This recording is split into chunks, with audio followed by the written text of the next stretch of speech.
నమస్తే, welcome to BCN news. ఈ రోజు వార్తలతో మీ ముందున్నది తేజస్విని. ముందుగా ముఖ్యాంశాలు. భీమవరం మండలంలో అంజిబాబు విస్తృత ప్రచారం. జనసేనకు ఓటేసి కూటమిని అధికారంలోకి తీసుకురావాలంటూ ఓటర్లకు విజ్ఞప్తి.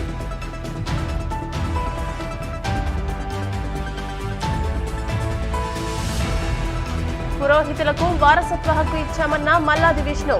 సీఎం జగన్మోహన్ రెడ్డిని మరోసారి గెలిపించాలంటూ విజ్ఞప్తి.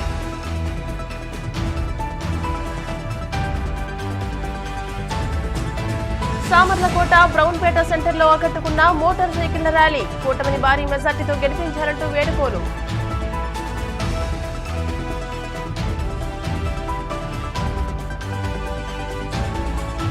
పిఠాపురంలో తాను ప్రచారం చేయడం లేదన్న చిరంజీవి. అదంతా మీడియా సృష్టి అని స్పష్టం. వేలాదిగా తరలివచ్చిన జనాన్ని చూస్తే ఎన్నికల ప్రచారంలా లేదని, విజయోత్సవ ర్యాలీలా ఉందని భీమవరం ఎన్డీఏ కూటమి అసెంబ్లీ జనసేన పార్టీ అభ్యర్థి పులపర్తి రామాంజనేయులు పేర్కొన్నారు. పశ్చిమ గోదావరి జిల్లా భీమవరం మండలంలోని రాయలం, చినామిరం గ్రామాల్లో ఎన్డీఏ కూటమి అసెంబ్లీ అభ్యర్థి పులపర్తి రామాంజనేయులు వేలాది మందితో సుడిగాలి ఎన్నికల ప్రచారాన్ని నిర్వహించారు. ఈ సందర్భంగా అంజిబాబు మాట్లాడుతూ కేంద్రంలో నరేంద్ర మోదీ, రాష్ట్రంలో చంద్రబాబు, పవన్ కళ్యాణ్ ఆధ్వర్యంలో ఎన్డీఏ కూటమి అధికారంలోకి రాబోతుందని అన్నారు. ఈ ఎన్నికల ప్రచారంలో కోళ్ల అబ్బులు, కోళ్ల నాగేశ్వరరావు, ప్రతి హరివర్ధన్, బుద్ధరాజు శ్రీనివాసరాజు తదితర నాయకులు పాల్గొన్నారు.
గ్రామంలో బ్రహ్మాండమైన ర్యాలీ ప్రదర్శించడం జరిగింది.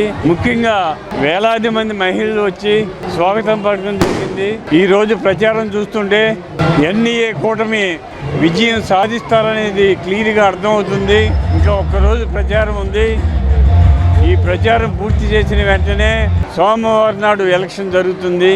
సోమవారం ఎలక్షన్లో ఎన్డీఏ కూటమికి 2 ఓట్లు వేయటానికి ప్రజలందరూ సిద్ధంగా ఉన్నారు. మా విజయం ఖాయం. అన్ని పేపర్లు, అన్ని న్యూస్ ఛానల్స్ కూడా ఎన్డీఏ కూటమి అధికారంలోకి వస్తుంది. కేంద్రంలో నరేంద్ర మోడీ గారు, రాష్ట్రంలో పవన్ కళ్యాణ్ గారి ఆధ్వర్యంలో చంద్రబాబు నాయుడు గారు అధికారంలో రావడం ఖాయం. మా విజయం ఖాయం. నేను భీమవరం నియోజకవర్గం నుంచి 40,000 మెజార్టీతో గెలవడం ఖాయమనేది తెలియజేస్తున్నాను.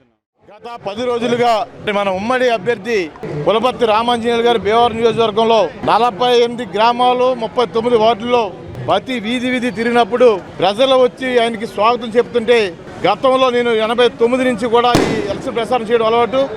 ఏనాడు కూడా ఇంత గొప్ప జన సందోహం ఆయనకు స్వాగతం పడటం అనేది ఏ పార్టీలోనూ ఏ అభ్యర్థికి లేదని చెప్పి సందర్భం తెలియజేస్తున్నాను. రేపు 13వ తారీఖున మరి ఉమ్మడి అభ్యర్థి అయిన పులపర్తి రామాంజనేయులు గారు 10వ మరి నెంబర్ అయిన రాజుగాస్ గుర్తుకి, శ్రీనివాసవరం గారికి 3వ నెంబర్ అయిన కమలం గుర్తుకి భీమవరం నియోజకవర్గంలో భీమవరం ప్రజలు ఏదైతే తీర్పునిస్తారో అదే ఈ రాష్ట్రంలో అధికారంలో రావడం ఖాయం. నారా చంద్రబాబు నాయుడు ముఖ్యమంత్రి అవ్వాలంటే గాజు గ్లాసు గుర్తుకి మరి అంజిబాబు గారికి ఓటేసి ఇక్కడ 40,000 మెజార్టీ. ఎట్టి పరిస్థితుల్లో కూడా భీమవరం రేపు 13వ తారీఖు జరగబోయే ఓటింగ్లో అత్యధిక మెజార్టీతో గెలవబోయే పశ్చిమ గోదావరి జిల్లాలో మొట్టమొదటి సీట్ ఇది అని చెప్పి ఈ సందర్భంగా తెలియజేస్తున్నాం. ఎందుకంటే మహిళలే కాదు, వృద్ధులు, అన్ని పిల్లలు అందరూ కూడా, యువతంతా కూడా, కొత్త ఓడి వచ్చిన ప్రతి ఒక్కరూ కూడా యువతంతా కూడా మా వెంట నడుస్తూ ఉన్నారు.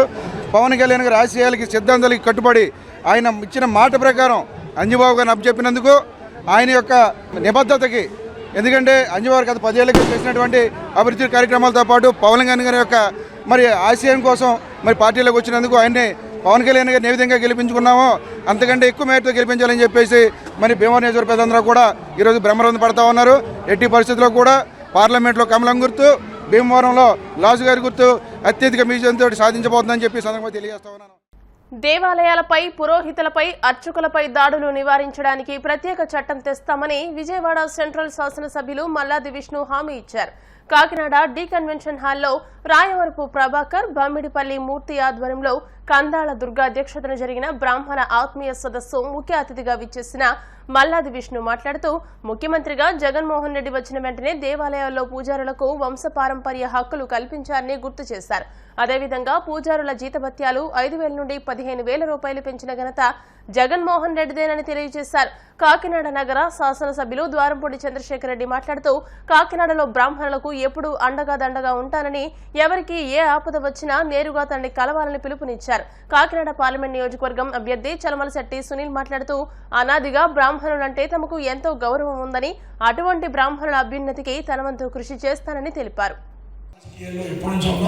ఈ రోజు నిజంగా జగన్మోహన్ రెడ్డి ఇంత మంచి పరిపాలన అందిస్తుంటే ప్రజల కన్నా నాయకులు చాలా హ్యాపీగా ఉంటాం. ఎందుకంటే ఒక నాయకుడు వచ్చి ప్రజలను మాట ఇచ్చేస్తారు. ఇల్లు గట్టి చేస్తాను మాట ఇచ్చేసి వెళ్ళిపోతున్నారు. చంద్రబాబు నాయుడు గారు ఆవేదన లేదు, మాట ఇచ్చేసింది వెళ్ళిపోతారు. వాళ్ళు ఇల్లు కట్టకపోతే ఇక్కడ జుట్టట్టుకునేది ప్రజలు మమ్మల్ని ఇల్లు కడతాను ఎందుకు కట్టలేదని మమ్మల్ని నిలదీసే కార్యక్రమం. ఈ రోజు మీరు నమ్ముతారు లేదో, మొట్టమొదటిసారి నేను ఇది 4 ఎలక్షన్లు పోటీ చేస్తున్నాను. అంతకుముందు 4 ఎలక్షన్లు నేను చేశాను. నిలబడిన వాళ్ళకి ప్రచారం చేశాను, సపోర్ట్ చేశాను. ఈ ఎలక్షన్లో మొట్టమొదటిసారి ఆల్మోస్ట్ 50 రోజులు నేను ప్రచారం చేశాను. 50 రోజుల ప్రచారంలో ఒక్క రోజు కూడా వ్యాన్ ఎక్కలేదు, దండం పెట్టుకుని వెళ్ళిపోలేదు. ప్రతి గడపకి వెళ్ళాను, ప్రతి ఇంటికి వెళ్ళండి. నేను వీళ్ళందరూ తిరిగాను, మా భార్య, నా పిల్లలు రోజు 10,000 తిరగాలి నిర్ణయించి ప్రతి ఇంటింటికి అధికారంలో ఎమ్మెల్యేగా ప్రతి ఇంటింటికి వెళ్ళి ఓట్లు అడిగాను. ధైర్యాన్ని జగన్మోహన్ ఇచ్చింది.